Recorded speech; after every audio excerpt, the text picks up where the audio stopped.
All right, my good people, what's going on? It's your boy Cornelius Jones, 10 Mina Investing.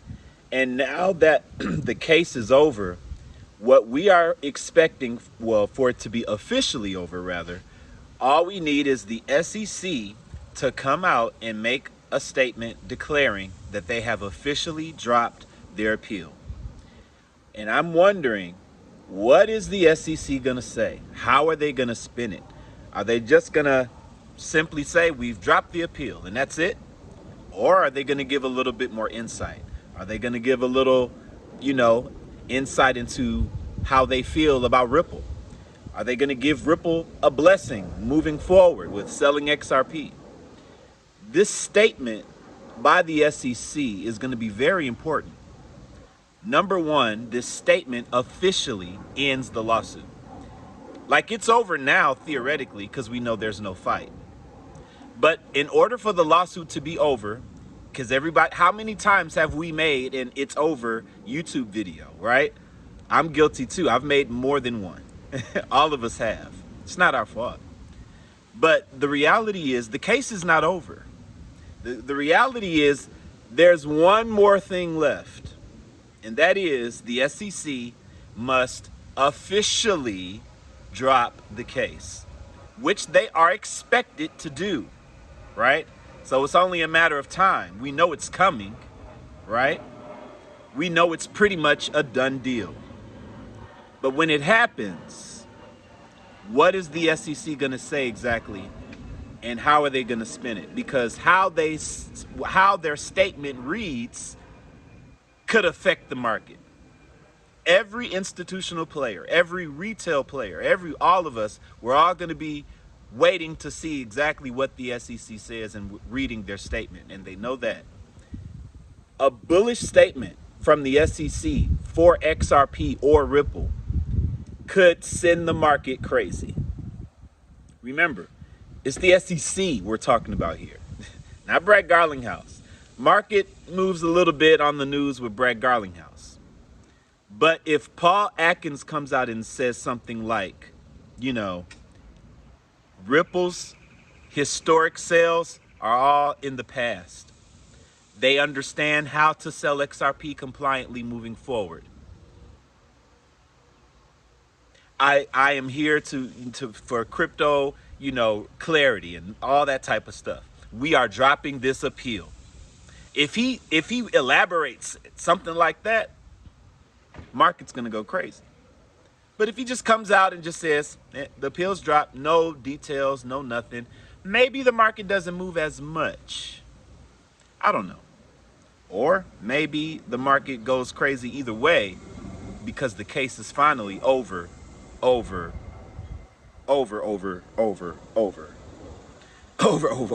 Excuse me. Over. All right. Oh my God. So people, we wait and see. We wait and see. We are all eagerly awaiting the SEC statement, which could come when? Any day now, maybe? In a month? I don't know how long we're going to have to wait. I have no idea. I don't know what the reasonable expectation is for them to make the statement. I anticipate it won't be too long. We're going to see what they say, and we'll see how it affects the market, if it affects the market at all. At this point, we'll wait and see. The most important thing is we are now getting ready to document one more world event on my 6 world event list that will be completed. It took some time, but we're about to be at halfway complete. The first 3 AMMs went live, and then we had the change in power in the SEC, right? The next thing, the third thing, was the ending of the lawsuit. So that's upon us now. It's not official yet, but it is upon us now. Now, we have 3 left after that. After that, the next world event we'll be looking for is legislation, a crypto bill signed by Donald Trump. Bills that have passed through both House and Senate and now on President Trump's desk. We got the stablecoin acts that got to be done. We have Fit 21. We have another blockchain act. There are multiple bills that help fulfill their piece of the puzzle of the legal regulatory framework that encompasses everything banks need to know, retail needs to know, how this nation should be governed when it comes to all things crypto, right? Will we get these bills signed in August? That's the question. I hope so. Because if we do,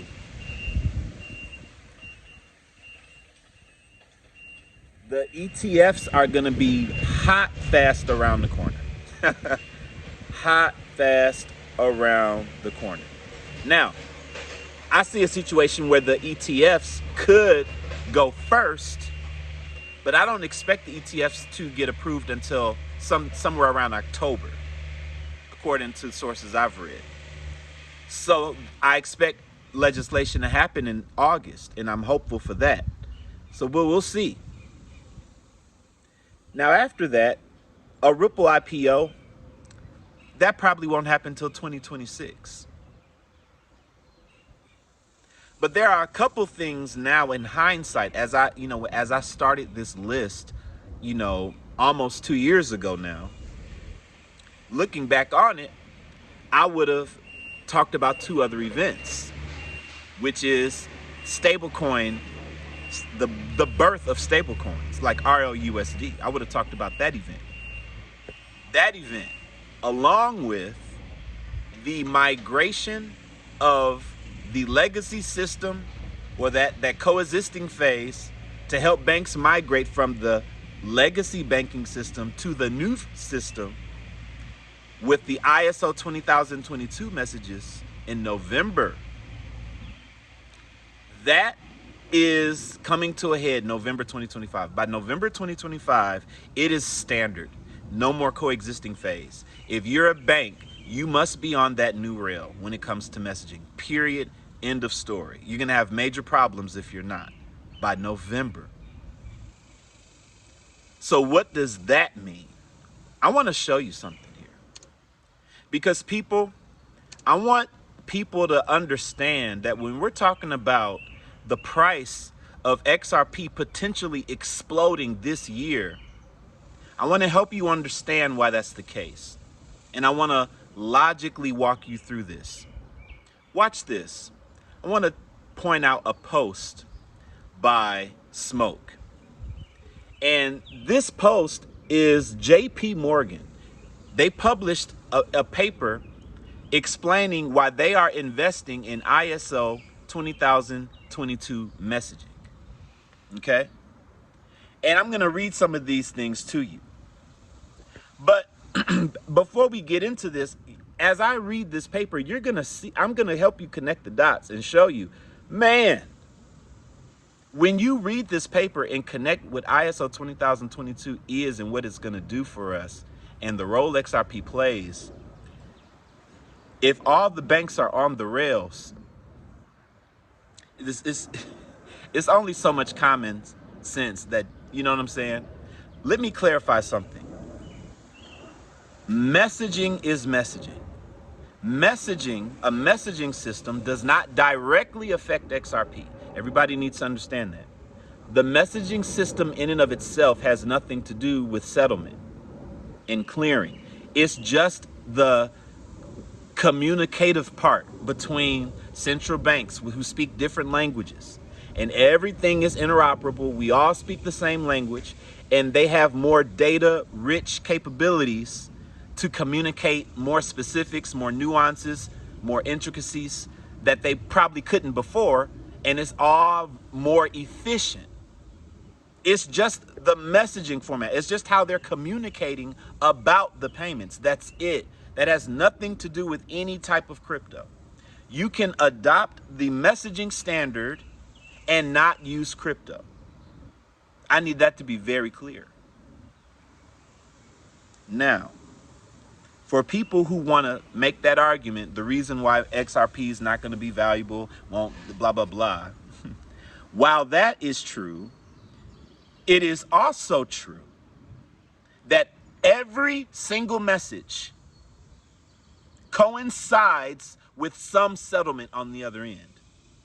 Every single one of them, every message is about a payment, and every payment must be cleared, must be settled at the central bank level. Period. Now, the banks can use the new standard, the new messaging standard, and decide to use the legacy system for settlement. They can do that. The question is, why would they do that? You see, people, just as ISO 20022, let me get this sun out my face, y'all. There we go. Just like ISO 20022 has an upgrade on the messaging side, there is also an upgrade going on in our world on the settlement side. Both of these technologies are evolving together, and people want to ignore the fact that the settlement part goes along with the messaging part, like a sandwich. One is the bread, the messaging is the bread, the settlement is the meat. The sandwich goes together, people, and people want to act like there's just bread and there's no meat. The technology of settlement, fast, efficient settlement, is evolving along with ISO 20022, and they go together. That's why cryptos, settlement cryptos, have to be ISO 20022 compliant, because it works with the technology. So ask yourself, when November happens and all the banks have to be on the messaging standard upgrade, if there's legislation that gives them the green light, why wouldn't they also upgrade on the settlement portion as well and use crypto? You see, if you're going to upgrade on the settlement portion, if you're going to get fast speed with almost zero cost, settling billions and trillions instantly, well, you can't use the banking network for that. You can't use the legacy system for that. No, you got to use DLT for that. You got to use distributed ledger technology for that. Yeah. And yes, banks are going to adopt it. That's why they're writing legislation for it. So the ISO 20022 messaging standard being used by the banks is significant, indirectly, however, but it's still significant, because we know on the other side of that is another upgrade. And they are using the technology. That's why we see it happening right before our eyes. If we get legislation by August, that gives us August, September, October. That's 3 months where banks have the green light to use this new system. Why wouldn't they? That's my question. Why wouldn't they? I'm not saying XRP is going to be a certain price. I'm just saying at this point, why wouldn't they? I'm highly optimistic that they are, and that it's going to affect what we hold this year. We'll see if it happens, but I'm optimistic about it. That's all I'm saying. I'm very optimistic about it. So I want to read some of this. Watch this, people. I don't want the video to be too long, but watch this. Why are we investing in ISO 20022 messaging? Payments are the backbone of today's economy. Without payments, businesses would be unable to procure their supply chain or pay their employees. Consumers could not purchase necessities or luxuries, and governments would not be able to fully serve their citizens. Because payments are so intertwined with everyday life, demands for improved payment functionality have increased, with corporates and consumers both demanding faster, more secure, more convenient payments than ever before.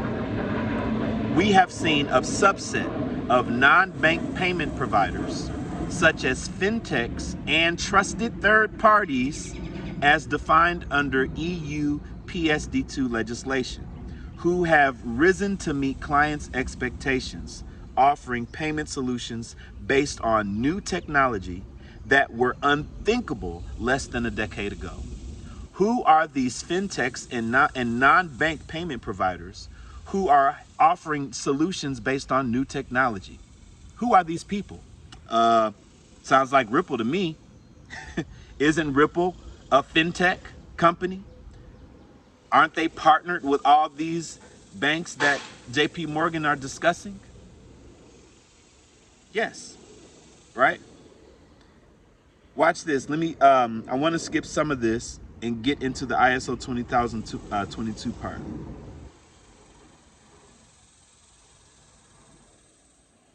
Here it is. Watch this. They're talking about the current system, the current legacy system. Clients are, however, still impacted by challenges faced by payment service providers in today's payments landscape, including barriers to interoperability between clearing systems in different countries, lack of integration between high and low value payment systems, limited capability to efficiently deliver extended remittance information, and ever increasing compliance and security obligations. Against this backdrop, a major change in the payments industry, which will be a potential answer to many of today's payment challenges, is coming. The expanded adoption of the ISO 20022 standard for payment and reporting messages on high and low value clearing systems using the Swift messaging service. This change is coming. And these problems that they listed here, lack of integration between high and low value payment systems, limited capability to efficiently deliver extended remittance information, and ever increasing compliance and security obligations, Ripple solves all that. And this lawsuit ending solves all that. Legislation solves all of that. When these problems are solved, things are going to change massively with how the world does payments. It's just that simple. It is just that simple, people. So ISO 20022, although it does not directly affect XRP, it indirectly affects XRP because along with the messaging system upgrade, there is also a settlement upgrade that the world is about to adopt. Period. They ain't got much else to say after that. All right, people, I'm glad you enjoyed the video. I hope you enjoyed the video. And if you need some more information about Cryptex, come on in the link. The link is in the description. I have an entire video for you that explains how you can purchase a decentralized contract, smart contract, that is automated to pay you. All the people, all the parties in this contract get paid. The banks, the insurance companies, Cryptex, you as the participant. The smart contract pays differently depending on what you buy. There are contracts that are where the money is locked for 3 years, contracts where the money is locked for 5 years, and contracts where the money is locked for 7 years. Each $100 contract you buy, that's the cost of a contract. That's the handling fee you pay. Each $100 contract is going to pay you differently based on the years. So if you do the 3-year contract, each $100 contract pays you $35,000 at the end of 3 years. Each 5-year contract you do pays out $471,000 each. And each 7-year contract pays about $1.2 million each. Ladies and gentlemen, I've done a lot worse with $100 in my life. So you can buy as many as you want. You can start with one contract. You can buy multiple contracts here and there. You know, you can, what I'm doing right now, I have stuff set up for my kids, and I'm buying one contract a month. That's what I'm doing. And, you know, for the people who think it's too good to be true, go ahead and think that. I've done my research. I've seen the verifications. I've seen the documentations of payouts. I've seen it. You haven't seen it. I've seen it. So I've made my decisions based on what I've seen for myself. But if you want to see it, you can see it. I have everything available for you to show you everything you need to know. Don't miss out because you just weren't informed, right? At least look into this and then decide if this is something that you and your family should participate in. Right now, money people, those of you who are promoting Cryptex, man, I got something for y'all on Monday. I have been getting phone calls from people who are excited because they're making right now money. That's what I'm talking about. I'm excited for you. And I want y'all to all come Monday. It's an open meeting to the public. If you're promoting Cryptex, all you need is one contract to promote Cryptex. people, got something for you. Gonna share something you all are gonna enjoy. It's a very creative idea to get your link out, and I can't wait to share it with you. All right. So we're making right now money with Cryptex, and for those of you who want to join the private Discord meeting, that meeting will be on next Tuesday, and the link is in the description to join Patreon if you're interested in the private Discord meeting. There we have a lot of information that is not disclosed to the public, and so come check it out. It will be worth your time. All right, people, this is your boy Cornelius Jones. Thank you for rocking with my channel. Man, you made it this far to the video. You roll with me for real.